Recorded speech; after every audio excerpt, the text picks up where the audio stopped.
This is Brett And Jason. from Infinite Monkey Games, and you're listening to this freaking show.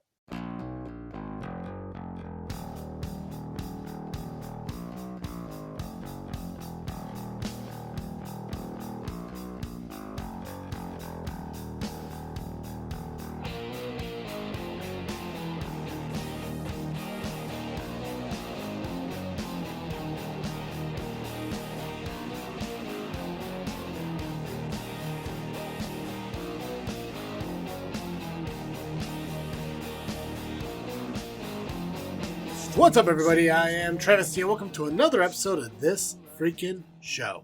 It is the weekly podcast with a little bit of something and a whole lot of nothing. The same weekly podcast that is brought to you every week by Audible.com. That's right. If you're like me and you're a huge fan of stories, but not a big fan of reading them yourselves, check out Audible.com. Thousands of titles of audiobooks available for you that you get a 30-day free trial through us. That's right. You go to audibletrial.com/freaknet. Freaknet. You get a 30-day free trial of Audible from us. And because Audible is so cool, during that 30-day free trial, you can get 2 credits to pick up 2 books that you can test run yourself through your 30-day free trial. And in order to get that, all you gotta do is go to audibletrial.com/freaknet and get that 30-day free trial. And I know you're thinking, hey, maybe I want to be a little classy as I read my audio book. Well, we got you covered there too. All you gotta do is go to wearedeputized.com and pick up a high-quality knit tie for just $15. That's right, high-quality hand-knit tie for $15. Bonus, too, you go to checkout, you're getting ready to leave, go to the little promo box, type in Freakin, Freakin, and you save on shipping. That's right, free shipping on your high-knit, high-quality deputized from wearedeputized.com. Guys, I'm on the show alone this week, but don't worry. It's not because they abandoned me. It's just because I had a really, really incredible guest I had the opportunity to interview, I guess. And, we set up the schedule and everything. And the thing is, she's from Germany. That's right. This is an international interview right here on this freaking show. So we set up the interview for over the weekend. And, Joe and Aqua Khan, they need their refueling days, but not Travis. I just keep moving forward and keep pressing on. So I tackled the show here this week on my own to get the interview with the very talented Juliane Block, the director of 8 Remains. We're going to talk about that. We're going to talk about her history in film and everything. I'm really excited.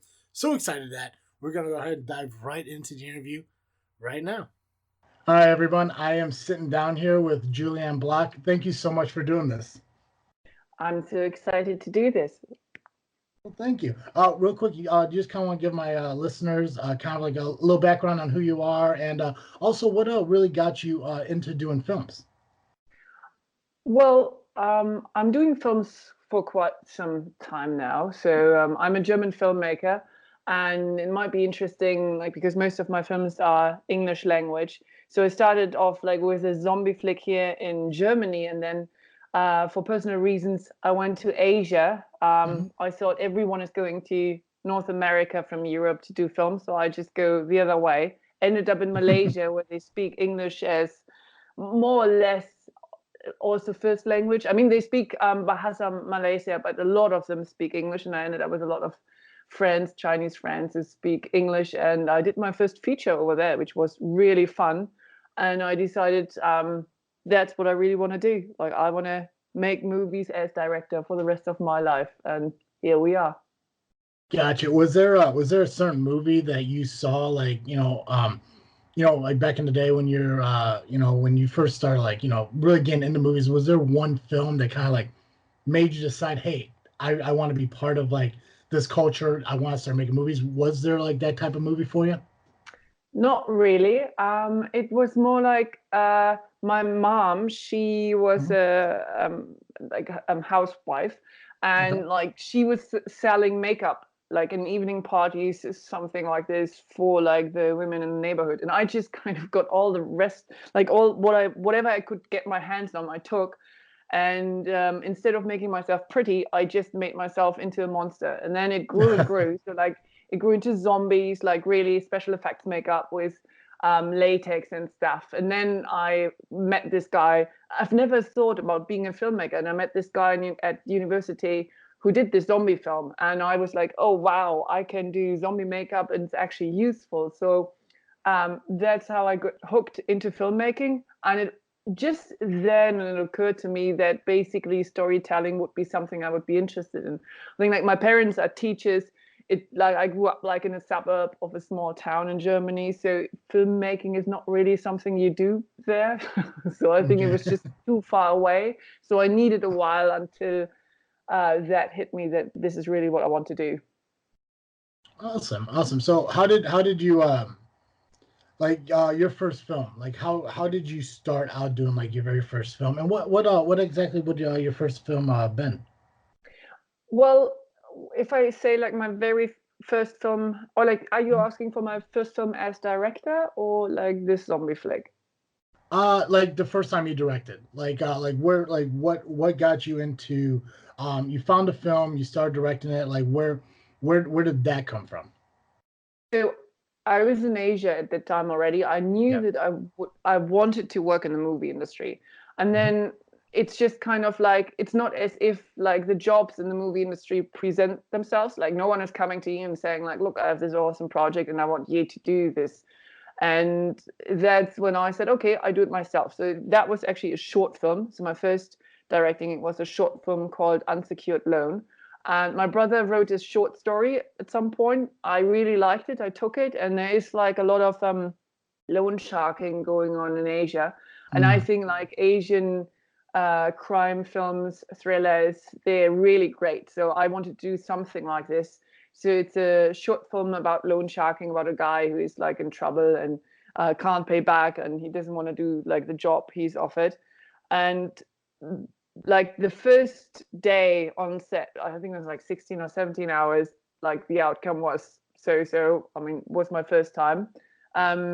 But it was so much fun. And in the end, like I really liked this film. So this is when I decided, okay, let's do a longer one. And then we did like a feature film. It's also a Asian gangster thriller with triads and everything. Mhm. And I pretty much think this is my real film school because we did everything you're not supposed to do. So we wrote this film while we shot it. I think the whole film cost $2,000 US, including my phone bill and my Oh gas. Like I wow. felt I put in my car. So it was really next to nothing. Everyone had a lot of fun. It was like a lot of free time went into this. And Mhm. it actually went a lot further than we expected. I mean, I shouldn't say it like this. It Yeah. sounds like a, kind of funny, but the thing is, like, because we did it like this, we didn't expect the entire time for this film to go that far. But then it actually went like to some major festivals and like made its money back. And I mean, you can watch it now for free on YouTube. Mhm. And it got a couple of crew members into the Berlinale Talent Campus, which is also like I was there like a year before, like with my first short film, and then like they got in like with this one. So like yeah, I think it was definitely a really good start. Plus, so much fun. Gotcha. And you so you're talking about like a lot of these first couple of films you start out with related to like more like gangs and stuff like that.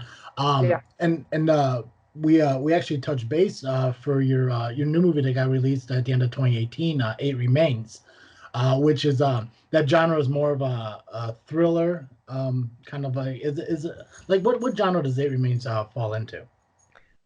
We call it psychological thriller. It has a couple Yeah. of horror elements.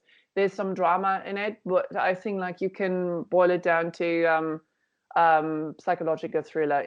It has also some art house elements. Like the story is very quirky, very like there are a lot of different layers. So you really Hmm. need to like this type of film to get into it. So like also the reviews we got so far is people really like it or they hate it. Gotcha. Gotcha. Well, and that's everybody. I mean, especially like when like you get certain people who like when they review movies and stuff like that, they try to really like like nitpick and try to tear things apart to get like the deeper part of it. But then at the same time, you get a lot of those guys or fans from people who watch movies that they just want to watch it for the story and just enjoy what's in front of them. So I could definitely get that. I get the same thing when it comes to podcasting. Like a lot of people can sit there and enjoy the fact that we're just a couple guys who get around and socialize, but at the same time, it's like, they feel that there needs to be more.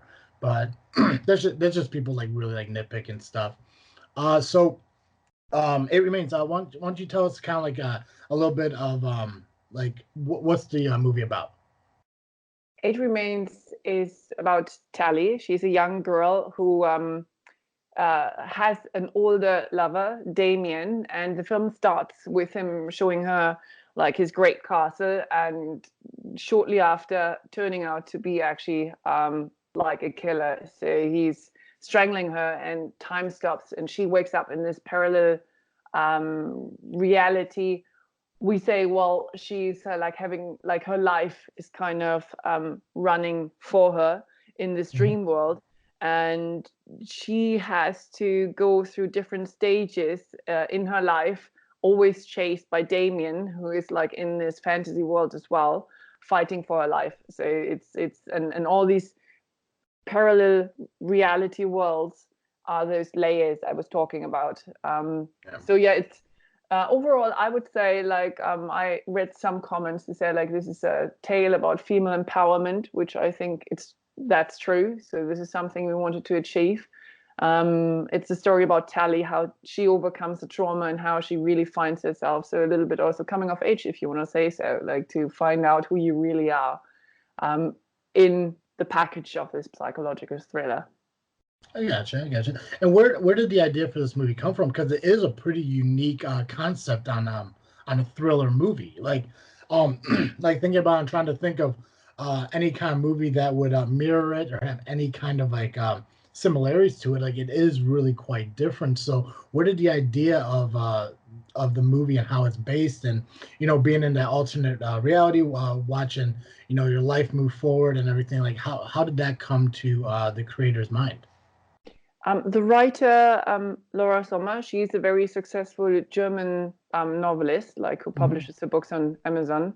And she had a short stories. And like when we looked at her short story, we thought like, how can we do this with the means at hand? She actually had like some funds herself, and she wanted to have a teaser for a low budget film based on one of her books. And I said, well, I think a teaser for one of your films, like if it's low budget, that doesn't make any sense. Let's take the money, make a feature. And that's when we started writing around her budget, around what we had, like using the story as base. And this is what we came up with, like in a great collaboration. It was really just fun, like talking to her, and then all these different ideas came up, and then she wrote it in German and I translated it into English at the same time, more or less, like kind of also adjusting certain things I thought like we can tweak a little bit. And then Wolf Peter and a writer I'm working with, he came on board like doing the final tweaks, because usually a first translation is still very translated. So yeah, and that happened incredibly fast. So she was very, like the Laura Sommer, she was very easy to work with, because she wasn't really she was very open to suggestions from me. So like she wasn't like kind of saying, well, I'm the author, I don't want this, I'm the writer, this has to be it. So it was really a true collaboration.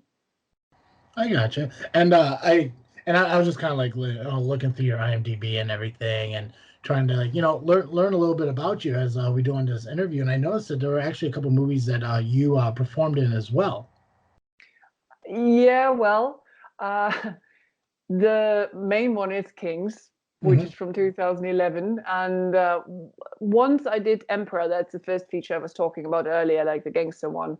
I didn't really I like directing a lot. And I was like, okay, well, maybe I like being in front of the camera more. So what's easier than write yourself your own film and produce it and direct it to actually get like the lead role. So this is what I did. And this is a co-directing gig with a Virginia Kennedy. She's a Australian director, also based in Malaysia, and we did this together. And I decided after this, I mean, I'd say I did a decent job, but the thing is, like, I definitely enjoy a lot more being behind the camera. So also, like, I'm doing both it tears me apart. So I don't really know where I am. So, and I have, but the thing that I have this experience is really good because a lot of time, like if you don't know how it feels like to be in front of the camera, working with actors, sometimes you think, oh, don't be so fuzzy, you know, like just do your job. But the thing is, you can't really get into a character if there are things distracting you. And this is, I think, what's all about. And it's very good to know how difficult it can be. So, like, to appreciate also that part, specifically about filmmaking. Yeah, and it's one of those incredible things to where like now you have that experience or that feeling both from behind and in front of the camera, like you were explaining. And I mean, for any actor in any movie, like the fact that they could sit there and put themselves into a whole new character that's different from who they really are in front of a camera and all that stuff it's an incredible thing. And that's one of the reasons I do podcasts, because there's no way I can ever be in front of a camera because I know I'll just butcher it like completely. So, so that's why I'm like more of an audio kind of guy myself. But so it remains that it got released in November and it is on Amazon Prime. What other movies is actually, because you actually have a couple of movies, one that's coming out this year.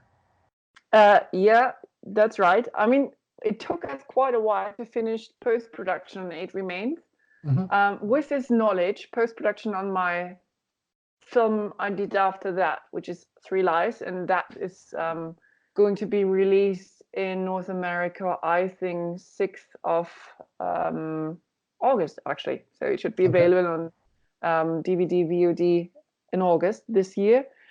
That went a lot faster, which kind of, and this is why basically now they come like so close, because then there's another one called The Curse of Hobbs House, which is like a zombie horror film, which is more or less almost finished. So I have actually like the first presentation to buyers coming week, and it might actually hit festivals also end of this year. So kind of very odd that they all come like so one after the next. I mean, like I've shot Eight Remains in 2016, Three Lies 2017. That was the principal photography, and we shot Hobbs House early this year. Gotcha. So you're just always staying busy, with all these new projects and everything, and that's pretty cool. So we talked about It Remains is more of a psycho thriller. You said you also have the horror movie coming out here, Hobbs House. And then obviously, like at the beginning of our interview, we talked about the gang related movies that you made. Do you find that there is one genre that's easier to produce or direct compared to any other ones? Are they all kind of the same? It's just more of a how the process works that may be like slightly different. I would say the process is not really different, but the thing is, like, your vision has to fit somehow. So I wouldn't say for me it's the same amount of work to direct any film. I don't think I'm specifically good in romantic comedies just because I usually do not think they are funny. I had this discussion with writers who offered me a script and said, well, you just have to do what's on the page. And I said, well, no, because I don't think it's funny. So how am I supposed to direct it if I don't know what's funny for the audience, if I don't think it's funny?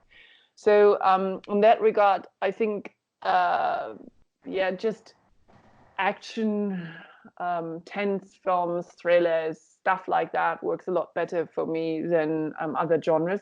Having said that, at the same time, one film I have right now in, we can already say pre-production, I think, is actually a children's film. I guess like that also because of my son, who is 3 years now, I just wanted to do a film where he doesn't have to wait until he's 16 or something, like to be able to watch it. And I do like fantasy films. So if there is like an element to the story I think then the genre doesn't matter that much. But ultimately, it has to be a story which interests me. And that also changes, I think, like when you change like your perspective. Kings, for example, the movie I was acting in, is a mockumentary. It's a comedy mockumentary. So that's a total different genre. So is there a director that you kind of like pulled like inspiration from, or that you kind of like you heard of like they have like certain techniques or how they want to work, and you kind of use those same techniques and how you move forward in directing films?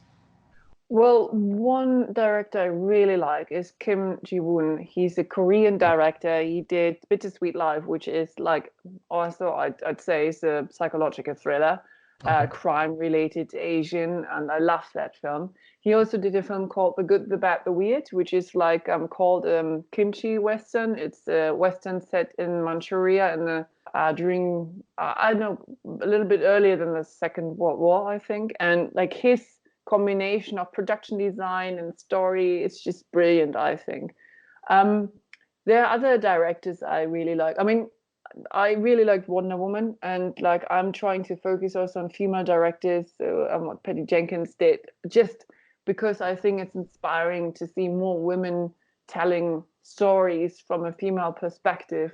And I Hmm. do know, specifically doing thrillers, how our own perspective, like I'm talking about my perspective, is like definitely, um, like we are so oh, sorry, I'm lacking the English term for that. We are so used to seeing things a certain way. Three Lives, like the film which comes out in August, for example, is dealing with rape, and I just thought about how to portray this, and then I realized that basically like what you see usually in films is always the male gaze, and then sometimes you have to really find your own voice, and for that specific reason I actually enjoy female directors very much, because it just opens up a new whole perspective in little things. um, so yeah, I think this is maybe where I would say I get inspired most. Gotcha. And you said that you felt you directed and worked on movies both in Asia and in Germany. Is there like a different like process between the two different places when it comes to movie making, or is it very similar as well?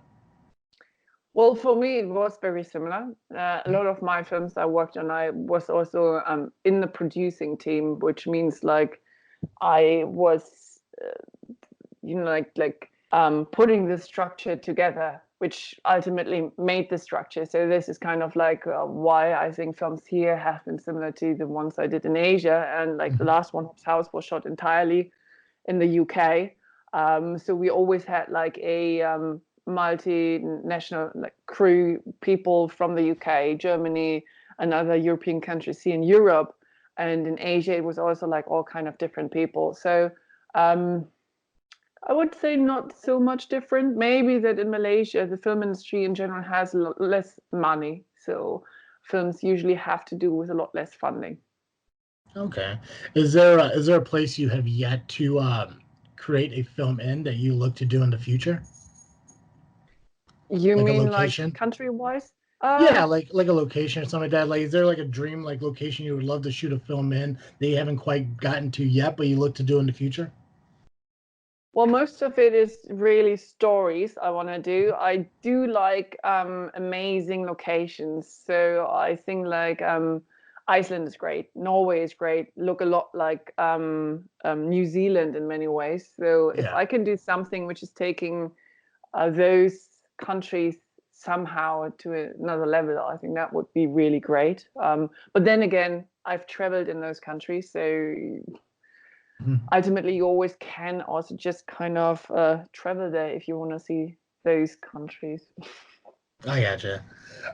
So when it comes to Eight Remains, the actors and actresses you have in the movie are pretty incredible. How do you go about the process of finding like the right actor for the character you're looking for? For Age Remains specifically, we were Yeah. looking at casting while we were writing. Like, so basically, it was people also we knew already, and then we more or less built the characters around them. So I'm not very good in making an audition. I think like auditions have a very different environment than being on set. So I've been wrong when auditioning actors. So I usually like to look at show reels and then meet them in person and just talk. So this is kind of something how I find actors. And then specifically, if you do low budget films, Mhm. it's kind of hard to ask people you haven't worked with.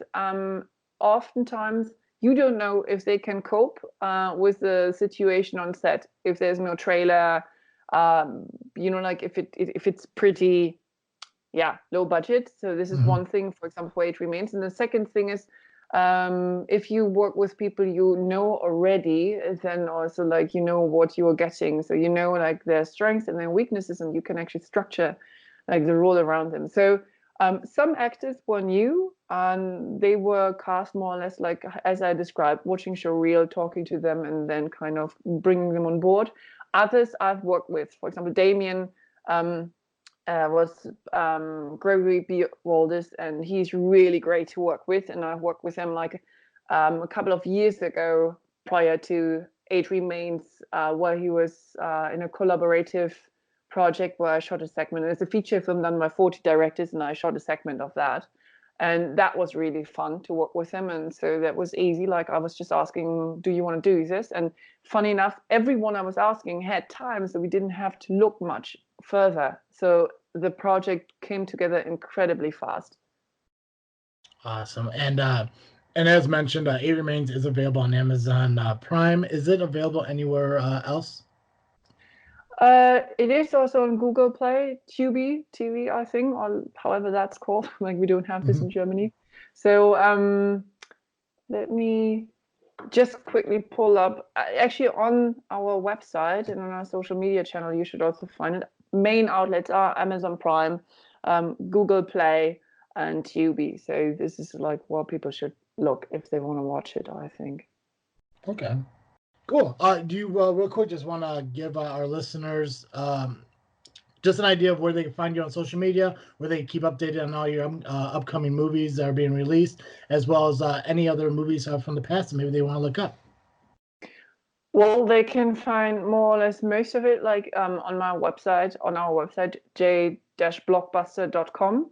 And in social media, it's also Twitter, jblockbuster, all in one word. Same for Instagram, and jblockbuster movies for Facebook. So this is also where they can find links where to watch It Remains, all the other films when they come out this year. Awesome. Juliane, thank you so much for coming on the show and doing this with me. I really appreciate it. It was a lot of fun. My pleasure. Thank you. We're gonna take a quick break and then we'll come back. What up, everybody? It's Razor. This is Fear. And MDI. And we are Fifth Cast, the premier show of the FYFC Podcast Network. We like to talk. Hell, we'll talk about anything. World events and personal stories. Technology and pop culture. And once even, pterodactyl porn. Seriously, that's a thing. Google it. New episodes are available every Friday on iTunes and Stitcher Radio. Also, subscribe to the video podcast on youtube.com/FYFC Podcasts. I'm not sure why you were yelling, but that was excellent. Now fuck your face and back to the show. We said normal voice. I don't sure I like that one. That's right, guys. Make sure you check out It Remains, available on Amazon Prime right now. And make sure you check out Juliane on social media to check out all her upcoming creations and movies and adventures and projects and everything. They're going to hit fairly soon as well. Let's go ahead and cap off the show, or cap it off, twist, put the little cap on the top there, whatever. Let's dive into the freaking thinking. You know what, I want to give a shout out to my family and friends over the last week. As you guys know, I've been dealing with some back problems, as I mentioned in the previous show and all that. I hadn't had an opportunity to do a lot of things around the house. I hadn't had a chance to, do some simple yard work and everything, because just getting around was just so hard to do. But luckily, my family and friends came through in a clutch, and they did my yard work for me. Now, I had a savanna for a backyard, believe it or not. I mean, that grass was tall as fuck, but they came through, helped me out, got the thing cared for me and everything, and I appreciate all of it. So this week's Freakin' Thinking, just a quick shout out to my mom, my stepdad, and my friends Kyle and Michelle for coming through and helping me out when I definitely needed it. So thank you to you guys and everything. And you know what? If you guys want to help me like they helped me, the best way to do that is just helping out the podcast. And you can do that by going to tpublic.com and search TFS, because that's going to lead you to the FreakNet Studio merchandise page, where you can pick up a This Freaking Show t-shirt. You can pick up a Follow Your Star Award t-shirt. You can pick up an old Secret Society This Freakin' Show t-shirt. You can pick up a travesty t-shirt. That's right, t-shirts, but not only t-shirts, so much other things. Phone cases, notebooks, tapestries, wall art. You get our logo on almost anything there at tpublic.com. And plus, doing that, it shows the support for the podcast I know you guys love listening to. Make sure you follow us on social media, Facebook, Instagram, and Twitter at This Freakin' Show. If you need to reach out to us, you can reach out to us at thisfreakinshow@yahoo.com. Comments, concern, or want to be a guest on the show. Make sure you check out our website, thisfreakinshow.com, where you see the background of us, all the guests we've had, such as the amazing guest Juliane Block we had on today. Also, make sure you go ahead and give a listen to us on iTunes, Podbean, Google Play, Spotify, just by searching This Freakin' Show. If you listen to us on iTunes, give us a 5-star rating, 5-star review. Check out audibletrial.com/freaknet. Get your 30-day free trial from us to you. And also check out weareadvertised.com. High net quality tie for $15. Promo code Freakin at the end of checkout. Get yourself some free shipping. And as always, I am Travesty. And thank you for listening to another episode of This Freakin' Show. I'm out.